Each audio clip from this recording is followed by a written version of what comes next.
Salam damai dan sejahtera untuk Bapak, Ibu, dan Saudara yang kekasih di dalam nama Tuhan Yesus Kristus. Kita melanjutkan pembacaan dan pembelajaran dari firman Tuhan dari Kitab Keluaran pasal 23 ayat 14 sampai 19. Sebelum kita membaca, mendengarkan, dan membahas firman Tuhan ini, marilah kita berdoa, memohon pertolongan Tuhan Allah kita, dan meminta arahan, bimbingan, pengertian dari Roh Kudus. Mari kita berdoa. Allah Bapa di surga, kami bersyukur ada kesempatan yang baik untuk kami membaca, mendengarkan, dan membahas firman. Kiranya Tuhan menolong kami untuk mengerti dan menjadi pelaku firman. Terima kasih Bapa, dalam Kristus Tuhan kami berdoa. Amin. Keluaran pasal 23 ayat 14 sampai 19. Demikianlah firman Tuhan. 3 kali setahun haruslah engkau mengadakan perayaan bagiku. Hari raya roti tidak beragi haruslah kau pelihara. 7 hari lamanya engkau harus makan roti yang tidak beragi seperti yang telah kuperintahkan kepadamu pada waktu yang ditetapkan dalam bulan Abib. Sebab dalam bulan itulah engkau keluar dari Mesir, tetapi janganlah orang menghadap ke hadiratku dengan tangan hampa.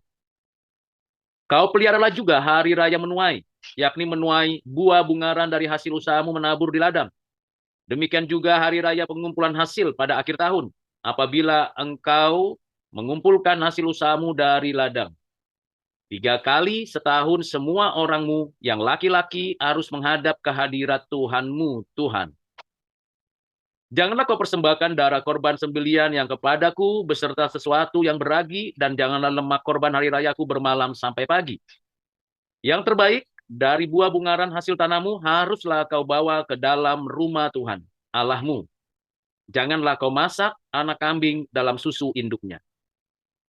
Demikianlah firman Tuhan yang kita sudah baca dengarkan. Yang berbahagia ialah kita yang menyimpan firman ini, mengertinya dengan benar, dan melakukannya dengan baik. Bapak, Ibu, dan Saudara yang kekasih di dalam Kristus, kita akan menelusuri pembelajaran apa yang Tuhan kehendaki melalui firman ini bagi diri kita dalam konteks kekinian kita. Hal yang pertama yang diminta Tuhan untuk kita lakukan dan kita selalu ingat ialah mengadakan perayaan bagi Tuhan. Yang kedua ialah datanglah ke hadapan Tuhan dengan penuh pemberian yang baik. Yang ketiga, mempersembahkan persembahan kepada Tuhan dengan sungguh-sungguh, kudus, dan yang berkenan kepadanya. Kita mulai dari yang pertama. Perayaan bagi Tuhan perlu kita lakukan setiap hari.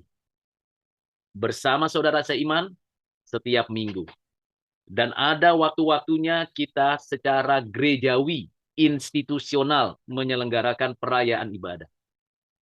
Pentingnya perayaan ibadah bukan hanya kita melakukan ritual, seperti kebanyakan kepercayaan keagamaan yang lain, tetapi untuk menunjukkan persekutuan kita dengan Tuhan bersama dengan saudara seiman, keluarga demi keluarga, pribadi lepas pribadi.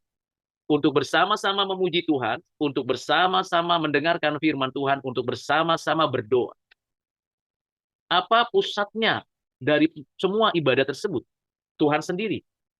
Dan keseluruhan ibadah kita itu, dari mulai awal sampai akhir adalah penting. Berdoa, memuji Tuhan, mendengar firman, pengakuan dosa, pengakuan iman, bersyafaat, seluruhnya sama pentingnya di hadapan Tuhan. Karena itu, Bapak, Ibu, dan Saudara, marilah kita dengan sungguh-sungguh menyelenggarakan ibadah yang khusus itu. Tentunya dalam kehidupan kita sehari-hari, kita pun sedang beribadah melalui pekerjaan kita. Melalui aktivitas kita setiap hari, itu juga ibadah. Yang mana Tuhan sendirilah yang mengontrol dan yang menjadi arah dari seluruh ibadah kita. Hal yang kedua yang kita ingin mengerti lebih mendalam adalah bagaimana kita membawa yang terbaik kepada Tuhan, bukan dengan tangan kosong. Tentu Tuhan, pemilik jagat raya dan pemilik hidup kita. Tidak ada satu inci pun yang Tuhan tidak berkata, ini milikku. Semuanya milik Tuhan. Nyawa kita, harta kita, pasangan kita, keluarga kita, anak-anak kita, bahkan seluruh keberadaan kita, totalitasnya itu milik Tuhan. Kita milik Tuhan. Lalu maksudnya apa dari kebenaran firman ini, di mana ketika kita datang kepada Tuhan, kita datang bukan dengan tangan kosong. Artinya kita datang dengan kesungguhan hati dan sekaligus menyatakan apa yang sudah kita kerjakan sebagai tanggung jawab kita kepada Tuhan. Kita menunjukkan bahwa kita betul-betul setia kepadanya. Mengerjakan apa yang Tuhan perintahkan, melakukan apa yang Tuhan kehendaki, dan kita membawa itu kepada Tuhan. Bukan hanya pergumulan, kesulitan, kesusahan, ketidakberdayaan kita bawa kepada Tuhan, tapi apa yang sudah kita berikan kepada Tuhan melalui aktivitas pelayanan kita kepada sesama. Itu yang kita bawa. Karena itu, Bapak Ibu Saudara, bawalah yang terbaik kepada Tuhan.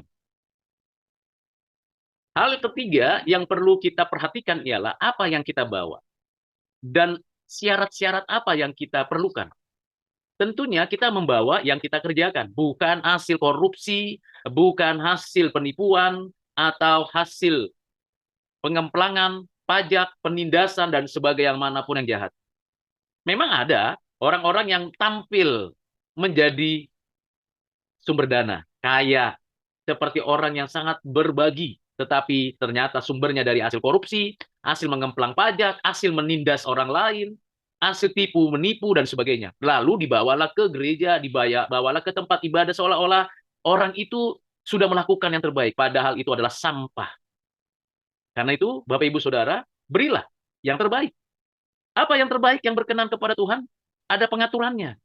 Tidak bisa sembarangan. Selain kudus, suci, berkenan di hati Tuhan, juga yang betul-betul merupakan bagian dari apa yang Tuhan suruh untuk kita. Apa yang kita punya dari Tuhan? Itu yang kita berikan. Pengetahuan, pengalaman, pengertian, harta, itu semua milik Tuhan, kita berikan, kita kembalikan. Bukan berarti di sana Tuhan kekurangan atau tidak punya apa-apa sehingga kita memberikannya. Tidak. Itu untuk menunjukkan bahwa semuanya milik Tuhan dan semua berasal dari Tuhan, dikembalikan kepada Tuhan. Lalu kalau sudah diberikan, kemana harta benda yang sudah kita berikan itu? Atau apapun yang kita berikan? Tentunya untuk kesejahteraan bagi sesama. Tidak untuk kehidupan diri yang makin rakus atau makin mempopulerkan diri, tidak. Orang-orang yang mau melayani Tuhan dan mau mempersembahkan yang terbaik bagi Tuhan, pasti punya fokus kepada Tuhan untuk kesejahteraan. Seperti Tuhan Yesus yang datang ke bumi ini. Inkarnasi menjadi manusia. Ada di antara umat manusia yang berdosa. Dan menyerahkan nyawanya mati menebus umatnya. Bangkit memberikan hidup kekal. Dan menyediakan yang terbaik bagi umatnya di langit dan bumi yang baru. Marilah Bapak, Ibu, dan Saudara, dan saya bersama-sama kita menyelaksanakan kebaktian penyelenggaraan perayaan bagi Tuhan dengan penuh sukacita. Dan kiranya Tuhan dimuliakan. Mari kita berdoa.